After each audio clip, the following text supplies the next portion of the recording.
28번째 이야기. 일본의 근대화, 메이지 유신. 지난번에는 중국이 서양의 식민지나 다름없이 된 이야기를 했지. 같은 때 일본도 중국과 마찬가지로 서양과 충돌했어. 일본을 위협한 건 미국이었어. 미국은 군함을 끌고 일본 앞바다에 나타나 오랫동안 바깥 세계로 통하는 문을 닫고 살아온 일본에 강제로 문을 열게 했어. 아편전쟁이 일어난 지 14년 뒤인 1854년의 일이야. 그런데 그 뒤 일본은 재빨리 서양의 문물을 받아들이고 미국 흉내를 내서 우리나라를 위협하여 강제로 문을 열게 했단다. 일본이 서양 문물을 본격적으로 받아들인 것은 메이지 유신 때부터야. 메이지 유신은 미국에게 문을 연 지 약 10년 뒤 우리나라와 강화도 조약을 맺기 8년 전에 일어났어. 그동안 일본은 크게 변화했어. 서양 문물을 받아들여 근대화를 이룬 거야. 우리나라가 일본의 식민지가 되기까지의 속사정을 이해할 수 있는 글쎄는 바로 메이지 유신을 전후한 일본의 근대화에 숨어 있을 거라고 엄마는 생각한단다. 막부 정치를 끝낸 메이지 유신. 메이지 유신은 막부 정치 시대에 마침표를 찍은 사건이야. 일본은 200여 년 동안 에도를 중심으로 막부 정치를 해왔어. 에도는 도쿄의 옛날 이름이야. 막부 정치는 쇼군이 절대적인 권력을 갖고 있고 그 밑에 다이묘, 영주들이 저마다 영지를 나눠 갖는 제도란다. 이름뿐인 천황은 교토에 있는 궁궐 안에 살았고 실제 권한은 에도의 쇼군이 쥐고 있었어. 그런데 1868년 1월 초 막부 타도를 외치면서 무사들 1만여 명이 천황이 살고 있는 교토로 모여들었어. 이들은 막부를 없애고 천황을 중심으로 나라를 다스리자고 주장했단다. 막부의 쇼군 도우가와 요시노부는 군사를 일으켜 싸웠지만 결과는 막부군의 참패였어. 왜냐하면 민심이 막부를 지지하지 않았기 때문이야. 민심이 완전히 떠난 것을 깨달은 도쿠가와 요시노부는 항복하고 말았지. 이렇게 해서 200여 년 동안 계속되어 온 막부 시대는 막을 내렸어. 이 사건을 메이지 유신이라고 해.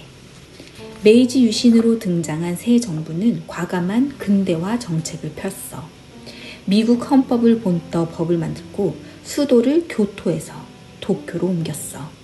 정치와 행정을 봉건제에서 중앙 집권제로 바꾸고 사람을 신분에 따라 차별하는 신분제도를 없앴어. 토지와 교육에 관한 법과 제도도 새롭게 바꿨지. 안중근 의사에게 총을 맞고 죽은 이토 히로부미는 메이지 정부의 중요한 인물이었어. 이토 히로부미와 그 동료들은 몇 년 동안 유럽 여러 나라를 돌아다니며 견문을 넓혔어. 그런 다음 정치는 독일처럼 경제는 영국처럼 하는 것이 좋겠다고 결정하고 돌아왔단다. 빵과 메리아스. 기억해 둬야 할 게 있어.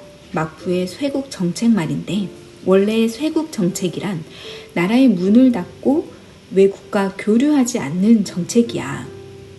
쇄국 정책으로 일본인은 나라 밖에 나갈 수 없었고 이미 나가 있는 일본인은 귀국할 수가 없었어.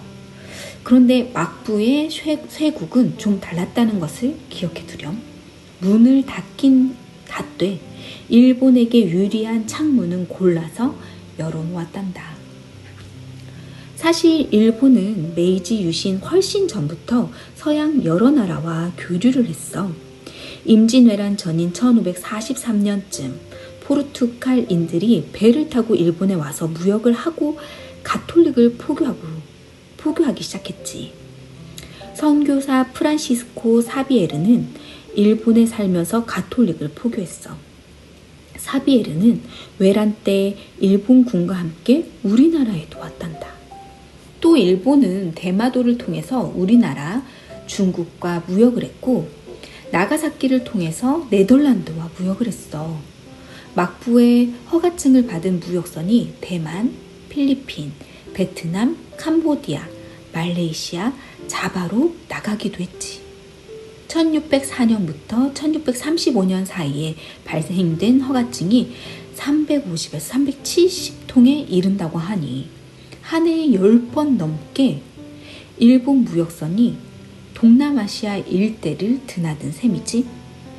일본의 수출품은 은, 구리, 철, 유황, 공예품이고 수입품은 중국의 생사, 견진물이었어. 나가사키를 통해 들어오는 네덜란드와 서양 여러 나라의 문물은 일본에 신선한 충격과 자극을 주었어.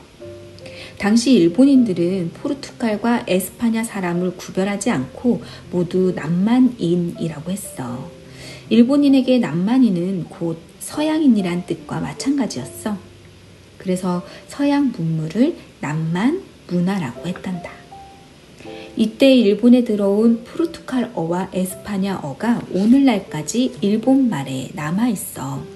빵, 포르투갈어, 외투를 가르치는 가빠, 이것도 포르투갈어고, 메리아스, 이건 에스파냐어, 이런 것들이 그 예란다. 막부의 쇼군 중에는 네덜란드를 통해 들어온 서양의 학문을 적극 연구하도록 한 사람도 있었어. 8대 쇼군 도쿠가와 요시무네는 서양의 과학기술을 배우려고 서양의 책을 수입해서 일본 학자에게 일본어로 번역하게 했단다. 그 결과 서양의 의학, 천문학, 지리학 책들이 일본어로 번역되었어. 해부학표라는 책을 일본어로 번역하는 데는 꼬박 4년이 걸렸다는구나. 눈썹은 눈 위에 난 털이다 라는 한 줄을 번역하는 데만 하루가 넘게 걸렸다니 일본인들의 피나는 노력을 알만하지? 뭐 이런 건 알아줘야 돼, 그치? 일본의 서양 문물 연구를 난학이라고 해. 네덜란드를 한자로 화란이라고 한 데서 생긴 이름이야. 막부 시대의 난학은 메이지 유신의 밑거름이 되었다고 엄마는 생각한다. 일본의 근대화는 어느 날 갑자기 시작되어 하루아침에 완성된 건 아니야. 막부 시대부터 보이지 않는 꾸준한 노력이 있었기 때문에 가능했던 일이라고 할 수 있지. 식민지를 찾아서. 메이지 유신 후 일본은 산업이 매우 빠르게 발전하면서 원료와 시장이 부족해졌어. 일본은 부족한 원료와 시장 문제를 해결하는 상대로 우리나라를 점찍었어. 결국 미국이 일본에 했던 그대로 일본은 군함을 이끌고 강화도 앞바다에 나타나 대포를 쏘면서 강제로 조약을 맺었단다. 강화도 조약이 일본에 일방적으로 유리하고 우리나라에 불리한 불평등 조약이었음은 두말할 필요가 없겠지. 이제 일본은 영국이나 미국처럼 식민지를 찾아 다른 나라를 침략하게 된 거야. 그 후에 너무 슬픈 이야기가 많지? 그 이야기는 나중에 해줄게. 자, 잘 자렴.